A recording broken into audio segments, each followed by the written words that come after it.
Hello and welcome to University of Nottingham. We're pleased that you'll be joining us for your postgraduate studies and wanted to introduce you to the careers team here at Nottingham and how we can help you during your time with us. Today we're going to talk to you about 4 areas to make the most of your time here at the University of Nottingham. Number 1, in the autumn term, find out about job opportunities as we have employers who are on campus and want to talk to you. Think about attending one of our recruitment fairs, employer presentations or spotlight on events. Number 2, if you're thinking about further study options, come to see one of our careers advisors who will guide you through the process. Think about talking to your supervisor or use any networks that you may have. Number 3, whilst at the University of Nottingham, you can get work experience and develop your skills, strengths and experience. We have a variety of work experience placements, volunteering opportunities and student societies that you can get involved with.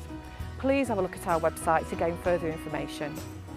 Number 4, if you don't know what you'll do after your postgraduate course, then come and talk to us and we'll help you plan your next steps. Why not have a look at our website to find out more information? And when you're in Nottingham, do come in and say hello. We're really looking forward to meeting you.